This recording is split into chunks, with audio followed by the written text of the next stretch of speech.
Welcome to the Empowered Team podcast. I'm your host, Kari Schneider, and I am so excited to be here with Arielle Tayar. And she is a phenom. I love what I hear about Arielle. This is such cool stuff. She is a Miami based serial entrepreneur. She's done this on her own. So when you think business, you think startups, you think entrepreneurs, there's usually investors or this and that. She's done this herself. And she is a creative director, a designer, and has spent the last decade building businesses that have this cross section of brand, story, but specifically human connection. I find this so exciting. She's the founder of Whip Creative Studio. And this is where it's a full scope brand identity, creative agency with a global presence. We're talking Miami, New York, Tel Aviv, Barcelona, Mexico City, and more. And she's the founder. So I'm barely touching the surface here. You've done so many things. We're talking famous weddings. We're talking opening events or places and creating something that didn't exist before that's really memorable and powerful and create community. It tells stories, just the things you've listed. I can't do it justice in a bio. Tell us a little bit more. And I want to say this one thing because I'm sure you're too humble to speak this out. We're talking brands like Vogue, Gucci, Spanx, Elf Beauty. We're talking famous people that you would know, I promise you, but we're not going to name drop. So this is on your own. How did this started? This is a brain baby that then you made real in the world. How did you get into this branding, this ideating, this storytelling? What does this come from? Yeah, well, one step at a time, I'll tell you that. And thank you so much for having me. I'm super excited to speak with you as well. I love the woman to woman power, sort of in one conversation, always is so inspiring. But yeah, with Creative Studio, I kind of everything sort of I like to say a lot of little yeses, right? That's like my thing. Nothing kind of happened overnight. Everything was developed kind of one at a time. I've always been a storyteller. I was always really drawn to the theater, to performance, to film. I was super captivated by kind of spectacle, which I love to call it spectacle because as far as I'm concerned, that's just like a culmination of different mediums that come together to, again, tell a story, bring people together. So I started out with a theater background. And then during my undergrad in Manhattan at the New School, got into documentary filmmaking and really like bridged the gap there in terms of sort of spectacle, but also like realism and putting stories together in that capacity. And then from there, the truth is, love led me to Tel Aviv. I fell in love with a man and was like, okay, let's go get, my master's degree in film since I sort of opened that channel in New York.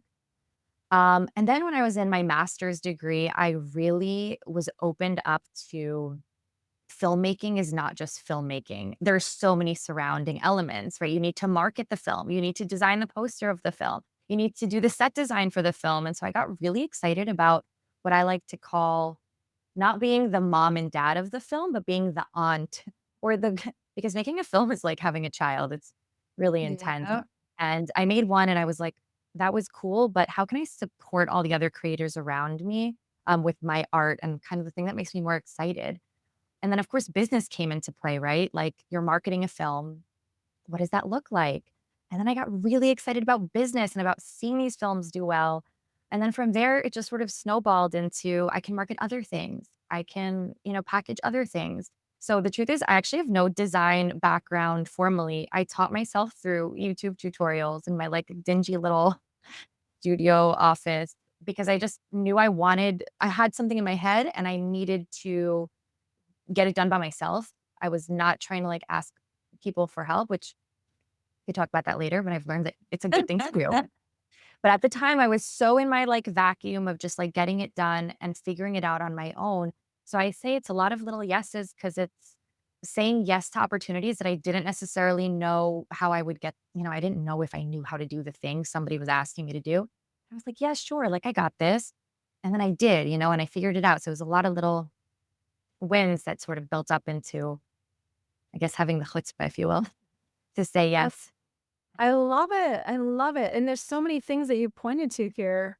When you talked about storytelling and the idea of a spectacle, and then bringing in the documentary side of things, in as I'm visualizing this intersection of what you're describing, I think of someone watching that and that creating the experience of being captivated. Because the documentary, or the real life experience of a documentary, and that's exactly what captivates us as human beings. So it's so interesting, and that to me is more important than design school, or more important because it's the real thing. It's the thing that pulls at the human heart or pulls at human connection. So that's so powerful. Now, I'm gonna bring it to this other intersection called business, because you've built a company that's a seven-figure company. This isn't small potatoes. This is something that you've done in multiple zones, not just, let's say, there could be events. There could be something for major brands. There's different zones in there. But it sounds to me, so tell me what happened here. It sounds to me like you were following your heart and following your nose with these little yeses, not necessarily following oh, we need to make this quarter, we need to meet this year, this is our objective for next year. I'm not hearing that. I'm not. No. But I'm often around a world of that where this is what the projections are, this is what the profit needs to be, this is what So for you, you've I'm looking to give an example, different examples of business, different examples of entrepreneurial minds, different examples of what's possible. And for you, it's very different than a typical startup trajectory or injections of seed money and round A and round B of fundraising and whatnot. So tell us a little more about the business side of things, and how did you end up making a business out of something that was following your interests? Such a good question because I think, some of the things you've mentioned are, now in this phase of my business, I'm learning to be a little bit more goal oriented and still, it's funny because it's a bit foreign to me. I think everything I've done, like you mentioned before, tied into this really true passion for crafting meaning and human narrative. And like, it all comes together as well with business because I think I always say I just wrote standard operating procedures with my team 15 minutes prior and I said, clients are people and so are we, and relationships matter. Like sometimes it's important to remember that business is a bunch of people in a space trying to get things done, and the same rule qualify, right? The same, we're still tugging on emotional strings, we're still crafting narrative, we're still selling a dream.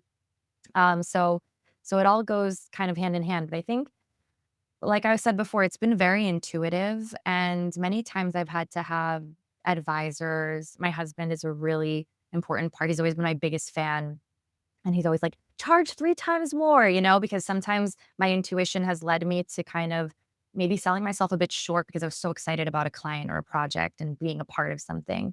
But again, I think coming from that place of intuition, and maybe this sounds a bit woo woo for your audience, but coming from that place of really like seeing myself there, um, and being human centric, I think has led to incredible relationships that have developed into wonderful business relationships. Many of my best clients have been with me for years. I've seen them grow, from when we did their logo and their brand identity years ago into 50 millions, a year gross revenue. So it's super exciting. And again, it all comes back to that human connection. Like I said, though, I am now in a place where I'm also learning, okay, like how can we track leads better? How can our funnel be better? Like we are starting to get into that place, but it's funny because it's not intuitive for me, that part of it. I do need, so everything's been sort of like, thank you. I don't know, coming, but again, cultivating those relationships. It's everything. It's so interesting because the thing that seems like the other end of the spectrum, there's the gut feel or the woo-woo kind of, I have this vision, I'm going to manifest something to happen. And then the other side of things, like this is what's measurable, this is what we're looking. It's funny that one way or another, they still end up being very similar because when people make projections, they don't know it's going to happen, but they're putting a like they're putting an educated guess out in the world, and that's simply what often a vision is. It's just not as concrete. So and it becomes concrete. It becomes real because somebody had that idea. There's not a single thing in the world that exists without the thought of it or the idea of it. And to your point where you're talking about business being something that you ideated in a way, really all the businesses that exist are, I think business exists only to solve the problems of the world. And the problems of the world could be something like a beautiful experience. That needs to be solved for. We need a beautiful experience, or we need to be noticed, or we need these are some of the problems in the world that are there, that if somebody doesn't notice this particular thing won't be able to be utilized, and it's so important. So it's such an interesting thing to hear you see yourself go with your gut, see yourself undervalue what you may be able to offer, and get that nudge from other people like three times that. And I'm highlighting these things not because it's not to point anything out other than to point it out because people go through this. So many people go through this.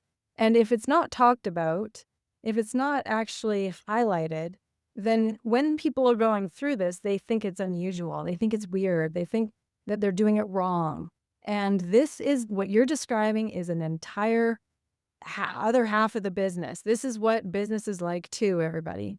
So Absolutely. it's fabulous. Absolutely I fabulous. also want to say that, you touched on doing it wrong.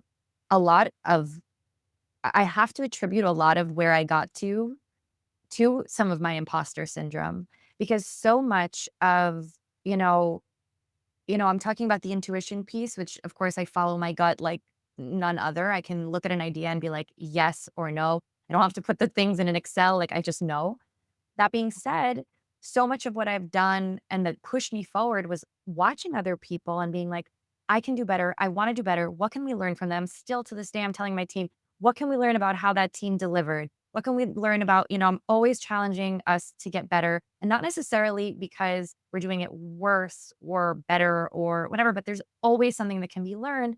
Today, I've learned to take that and bring it into a positive place. I think that in the very beginning, there was a lot of looking at other companies, looking at other people, looking at my competition and being like, I'm not as good enough. I'm not as good. I'm not doing something right. Especially with, like you said, the more traditional way of doing business, talking to some of these people, they're saying all these words that I didn't even know. And I was like, oh God, I must be doing something wrong. But like at the end of the day, like you're saying, this is another version of that and another example. And yes, you need a little balance, right? You can't be absolute in any regard, I don't think. But there was a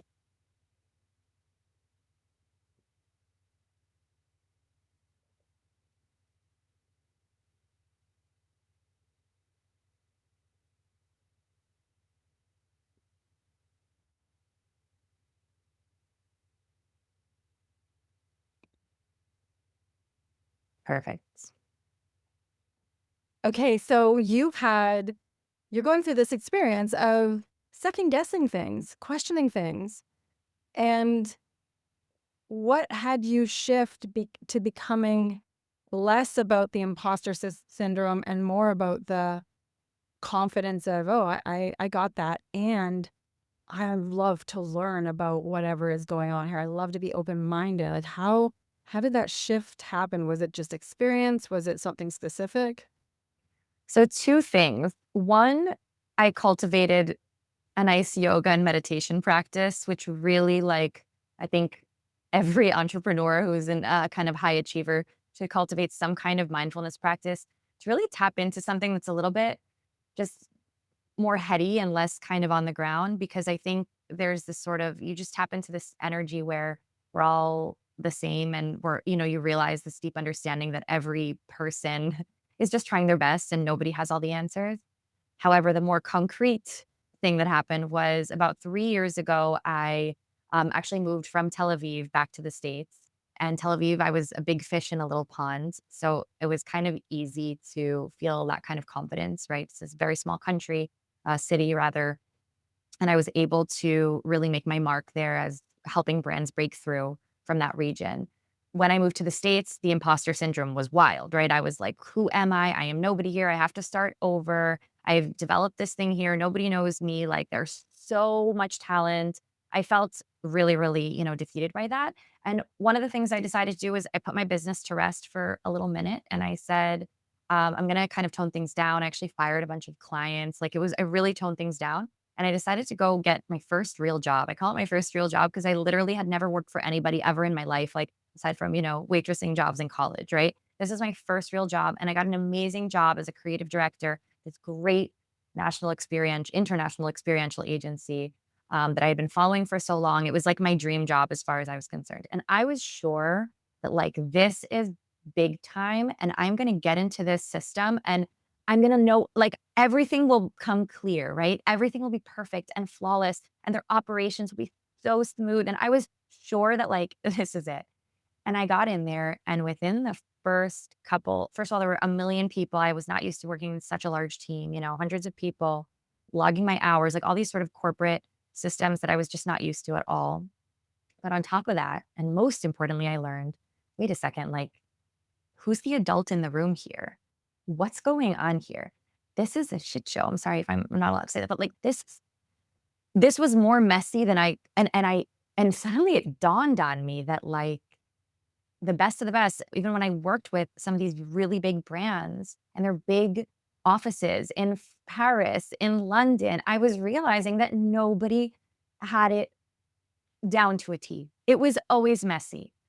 And that was huge for me because it just put everything into perspective. I just realized, wait a second, could it possibly be that I'm working with these brands that I've only dreamed of and they too are an absolute mess? And actually, all this time, I was doing okay, you know? Mhm. That was huge. So I actually ended up getting fired from that job. And that was, my ego was shattered. Like I had never been, let alone hired nor fired, right? After a year of being there. And I knew exactly why. I knew that I wasn't showing up as the leader that I actually am because I was a little bit bogged down and confused by the system. I had never had a boss before. I had never gotten feedback that kind of I felt was like almost being told to like bring me down. And I'm like, let me fly, okay? Like that's my personality. I'm trying to go and I know what I want. And what I wanted was tainted and my vision felt unclear and I wasn't being a good leader. And at the same time, I happen to have 2 kids. So at the same time, I was also understanding so much about leadership with my kids too, like about being a clear communicator, about knowing what I want when I come to the table and I'm working with a design team or with my kids. You can't be wishy-washy if you want people to listen and follow you. So Mhm. that experience was huge. And then when I got fired after I had my little boohoo, moment, I was like, "Okay, let's go."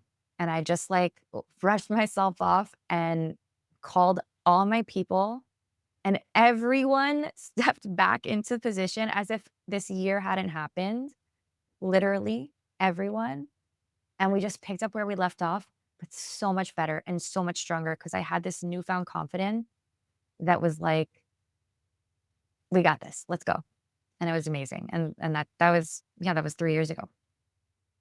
That is so interesting. I think of this in so many what you've described, so many things come to mind from, you go having an expectation into an environment that you think is here, and you really realize that some of your ways of thinking might be higher performing than how they're actually operating. You're expecting to be schooled in operations, schooled in performance, schooled in all of these things. And meanwhile, you realize, wait a second, I was probably operating at that high of a level or higher of a level, and then I'm not meshing with that environment because it just doesn't seem to fit. And then the other thing that this makes me think of is a concept I've talked about a fair bit, and it's about being an A player. And A players, and I come from a background of high performance sport, and it's always what you described there. It's shocking when you realize, oh, I think everybody's going to be so high performance, and it's not. It's messy. People are human. There are broken systems, things don't work the way they're supposed to. And then you're in this position where you realize, wait a second, I'm kind of an A player here. I'm self-driven, I'm visionary, I'm purposeful, I've got lots of ideas. And the problem with A players often is that if they're not in the right environment and they don't have the right guidance or communication around them, they will not perform. It'll be messy or mismatched or off. And they're still an A player, but they can only thrive in certain ways and they need very specific interaction. If they don't have it, then they do not perform as well. And it sounds like you were in that situation. You're an A player. Clearly, if you come out of that environment and then you thrive and you were thriving before, but that context, but you learned so much and that takes humility and it takes something to see that. What do you think for you, because you learned so much about it, what do you think for you now helps you? You talked about communication. You talked about also underlying is the relationships because your team wouldn't pick right back up with you if you didn't have great relationships. So what else do you think was there for you that was maybe a value or a characteristic or a trait that now was coming to the surface that you didn't realize you've been developing all this time? And here it was coming to the surface going, oh, yes, this is who I am now. I'm a mother, I'm a leader, I'm a this, I'm a that. What else was there for you? I think humility and collaboration. I come to the table knowing I'm not the best designer and knowing I'm not the best creative and using that to my advantage. You're only as good as the people around you. And I think since the beginning, I was there to empower even my intern have been able to like launch mainstream campaign because I'm listening. And not only am I listening, I'm desperate for those ideas. I want those young, fresh minds that don't have all of the layers of sort of, the things that kind of contain that creative spirit that happen over time, unfortunately, to all of us, I think. So I think from the beginning, I always valued every person in the room. We're still a very small team, and I like to tap a lot of talent for different things. I don't I can't say that I'm egoless because there's no such thing, but I think when it comes to crediting amazing people for their incredible work, like, I'm so there, and I think people feel that. I recently actually just got the most incredible message. I wrote about it on LinkedIn last week. Message from 2 of my employees from 6 years ago that sent me a selfie of them together and said, "We were just talking about you and talking about how working for you was the best ever, and we learned so much from you," with, like, the sweetest little, emoji, and that is everything to me, like, even maybe to my detriment because I care so much about the people around me. Sometimes and I think that was part of what was making me maybe not such a great communicator because I was maybe wanting to be liked, and I recognized that too much and wasn't able to be like, "No, we're gonna make this purple," you know what I mean? But I care about the people around me, and so they really stepped up to the plate because it's about collaboration and creating something bigger than just me together. So that's that. What else? I don't know. I think I want to have fun. I really do want to have fun with what I'm doing. I'm passionate about storytelling. I'm passionate about making people feel less alone on this in this world. You mentioned before about making something beautiful. I have like it's not just making something beautiful. In my head, when I create beauty in this world, it's beauty leads to reverence. Reverence leads to people not being so shitty in the world. You know what I mean? Like, really, I really truly believe that. Sometimes it feels like a shallow, fragrance launch, but it's not. It's something beautiful that makes people feel something. And for that moment, there's no violence. There's no, you know what I mean? It really feels like deeper than just making something beautiful.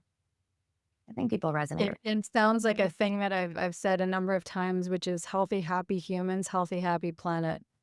It's everything goes hand in hand. And it reminds me back from something you said earlier before you shared the employment situation. It was that you had a practice of whether it's meditation or, and you said going in your head, I think it was those words, but what I was bringing from that with more spiritual, a higher level, not necessarily getting in your head and being stuck in your thoughts, but rather getting a higher level of connection that could lead to more congruence from whatever your connection was to through your thoughts, through your body, through your heart.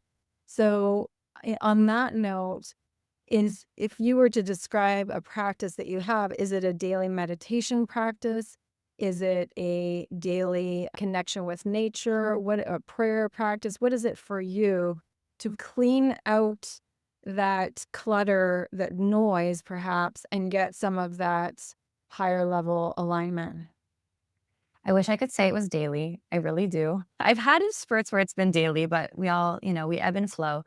I think yoga or meditation, pulling myself out, or even just reading a book, really pulling myself out of my mind that's racing around the clock of like all the things I have to do and all the, we're all, I think, high achievers, people that are running businesses are.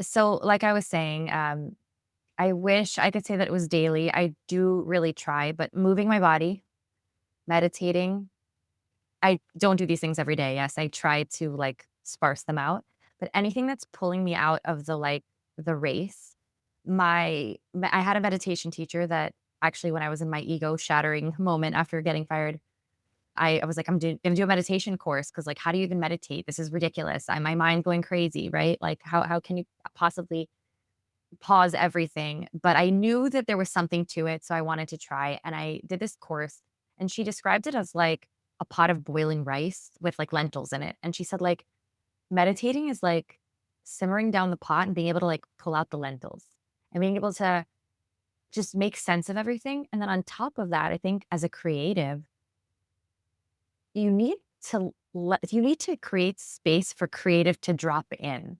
Mm. You can't be bogged down by like operations and invoicing and hiring and da da da da. If you want to be, creating creative at the drop of a hat, which people expect me to do, like literally come onto a meeting, like, so what are we doing? Okay. In order to do that, you have to make space. And meditation has been and moving my body, yoga and really like just pulling myself out of that race creates that space for me to be able to see everything. I mean, it's multifaceted, right? It's so many things. Actually, excellent for the work because I'm able to be like, boom, like I've got this idea. But it also helps me, just quiet the noise of, especially with the social media and the things that are infiltrating, you can't stop seeing cool campaigns and cool visuals. And how did I not think about that first? And there's so much that goes on in anyone's mind, but in a creative's mind, I think in that sense. So quieting it down and understanding that all of us are just doing our best and trying our hardest. And also that like I can find joy in the fact that somebody else did that creative thing first, or somebody else launched that business before I did, because it just makes room and opens it up for more. I actually had Mhm. a cafe in Tel Aviv for 5 years. That was one of my projects that actually made everything in my business explode because, the cafe was so trendy and so well designed and so well branded, and the social media strategy was great. There was a line out the door, and it was this kind of physical, culmination of all of my work. And so from there, things really skyrocketed because it was really like, do this, and that's how it sort of went to the next level. And I remember we were one of the first to bring matcha to Tel Aviv. Okay, we're talking about. And it was funny because at that point, it was almost like, there were articles about Arielle who brought the matcha as if I was like the inventor of matcha, right? And then when cafes started having matcha, obviously there's a trend and it's happening. We brought it. And I remember my partners were like, God, and they were so worried. Like, no, you guys, This this is is good. beautiful. This is a good thing. The more matcha, the merrier, right? Like Yeah. everyone is where there's awareness, and we have to be in a sense of sharing and gratitude, and because that's how it all comes back, right? Yeah. I love this. And this is for anyone who's leading anything, whether it's a family, whether it's a community, whether it's a friend group, a business, starting a business. we to be able to support our own brains and our own beings, we forget because we just keep there's a saying that our brains will protect us from everything except itself. Wow. So if we can't rise above our own brain and see our own brain, then it's going to be very hard for us to create the space our brain needs to thrive, or create the space that our whole being needs to be able to connect with other beings or become creative or absorb environment. So how you've described this is amazing. And for someone else, it might look like, some people, I have some clients designate thinking time. Now, for them, it's I'm thinking about one thing for the next 20 minutes, and I'm just thinking about that one thing. That can become meditative for someone, just like sitting in nature, just like doing some physical movement. And it's worth it as human beings to discover what that is for you, because it's different for every person. That's why I'm so excited for you describing your experience, so that people get different examples of what does it look like to lead for this person? What does it look like to lead and succeed for this person? And it's different. So to try and follow some imaginary template that doesn't work for us isn't going to work. And if we want people to be able to be thriving and successful and connected with other humans, then I love the examples that you've given. This is fabulous. Uh, the one of the questions I always ask is about where things are going in 5 years, and you've described your industry and what you do, and I love how when you answered this question, you brought in the idea of digital tools and the AI shift and that kind of thing. So, you're such a creative, and in the environments that I'm sure that you're in, you could access AI for things like copy or perhaps design or perhaps just ideating something before having to draw it out. What does it look like for you? Where is AI helping you like crazy? Where are you frustrated by it? What does it look like for you? Wow, it's like the question of the hour, isn't it? So, of course, we're using AI. I think, for the most part, I'm excited about it for operations actually, and optimizing a lot of the like nitty-gritty data entry, that stuff that I feel like I want my designers and my team designing and thinking and doing what we love and not like the boring stuff. So I think that's really great. I actually love to write. And of course, with AI, and I've heard so many people say this, it's now become a go to.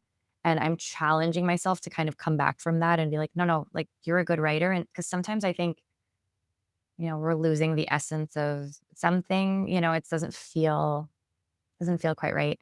I think where I'm getting frustrated about AI is like from the client side. I'm getting a lot of like, can't we just do that with AI? Like if I'll propose a really cool photo shoot or video shoot that requires set design or requires costuming or whatever it may be. So it's like we love the creative, but can we just do that with AI and like save a bunch of money? And now, like on one hand, sure, you could do some of it with AI, not all of it, because I don't think it's quite there yet. I think when people are looking at it as this like solution, that's I think it's a medium and you still need the creative. And so if people I just posted that I was hiring and that post blew up. I think I got like 800 submissions in a week. Blew up and I had posted on social media, "Can somebody tell me what happened here?" And all these people were kind of like, "Well, of course you got 800 submissions. You're hiring designers at a time when AI is taking jobs." But I'm like, "You guys, AI is taking jobs for sure, but you still need a creative to prompt the AI.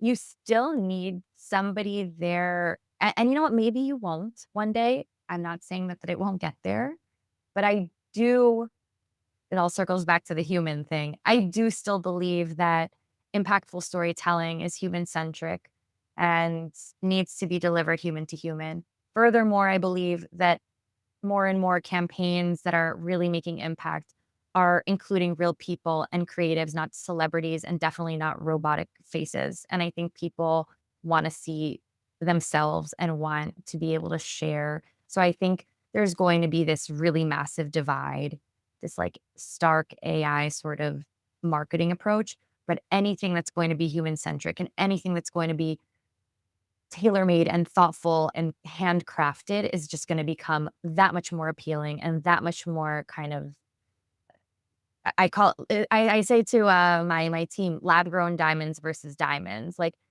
today more and more you can't tell the difference, but there's still you want that diamond. You want the real thing that was mined from the earth, obviously ethically. But you know what I'm saying? Like, that's kinda the comparison that I'm making right now. But I'm excited by it. I'm not rejecting it. I'm just wanting to educate my clients that, like, it's not, just gonna, like, solve all your problems tomorrow, right? It's not easy to get those outputs. It's still not there. We'll ride through You're it. I love this, I love how in touch you are with human connection and what you feel is gonna be more and more valuable with it, which is the authenticity with humans. What do you think human beings need more of right now? What do you're intuitive, you have perspective, you explore, you storytell. What do humans need more of? Or less of, for that matter? I think more openness and more compassion, kind of like you were saying that our brains are our own blockers. I think uh, tapping into something higher in which you can understand that humans are humans and the narratives that we're being kind of sold to are not so one dimensional, right? Like people have stories. I've gotten several strange emails and rejections based off of who I am and where I come from, people not wanting to work with me, things like that, which really sucks. And it's so silly because I'm like, you don't know anything about me. I'm me. I'm not a product of the story you heard. So I think just openness and compassion and a more human approach to just like being a human and interacting with other humans. I think Mhm. hard when we're so used to being behind a screen. It's funny because you're describing people not either being open to your humanness because they've told their own story in their head. And yet part of what you do is telling stories to illustrate something that can perhaps have people see that this can be a story and this can be a story and this can be a story and this can be a story. So it's a very interesting thing. And not only that, I think if I'm looking again at that fragrance launch campaign, that's so beautiful that makes my heart flutter. Another person on the other side of the wall, maybe their heart's fluttering too, because we're all human and we're responding to emotion. And so, like, I think there's a connection there, right? That's two people of different wakes of life, different beliefs, different political agendas. Then maybe you're feeling the same thing about one asset of design or one kind of right. So I think it can go even further than that. And that's where my mission really comes through in terms of creating beauty. It's like, no, look, you're crying at that scene in that movie, like, so did I, because we Mhm. know what loss is and we know what a beauty is and pain is, etcetera. It's human. The beauty of being touched and the beauty of open-heartedness, yeah. That's wonderful. And I want to, be aware of time Mhm. here, so we are looking at a question that I love finding this out from guests, and it's, if you had a piece of advice that you've received that was an amazing piece of advice, or one you would impart to your past self, your younger self, or someone else, what would that piece of advice be that you'd love to share with our audience? I think it goes back to nobody knows what they're doing, and the people that win are the people that convince others the loudest. So get out there and don't be afraid and follow your gut. There's no rule book. If you're doing what you love and you really believe in it, I really believe that everything will follow suit and fall into place. I love that. And then there's something else that, especially the don't be afraid and following your gut. I love this. I can't help but mention this because there's so many young people. I have kids, you have kids. There's generations coming up into a world that's going to be so and is so drastically different than it was even a decade ago. You have a background from being in a summer camp culture. Yes. And I say this because I have kids and they've all been in various types of environments like that, sports camps, wilderness camps, you name it. What do you think that developed in you, in your being, in your practices, in your soul, whatever it is for you? What did it develop in you that you brought forward into your leadership or your life or who you are? What was that helped you? Harry, we don't have time. It's like a whole other podcast episode. What? No, summer camp is an immense part of who I am. Many of the partners that I still work with today and have done business with are from summer camp. And the reason being that in a place that cultivates self confidence and self sufficiency and problem solving without your parents in the room, and you discover so much about yourself. And I think if there's one thing am so passionate about listening within my kids, it's that self-confidence and that, independence.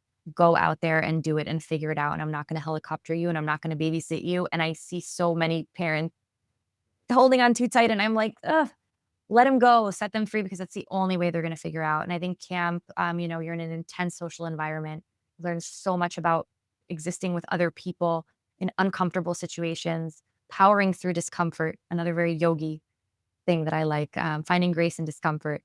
It's huge because there's so many uncomfortable moments in business. There's so many moments that make you feel all kinds of things, and you need to power through them with grace and with confidence.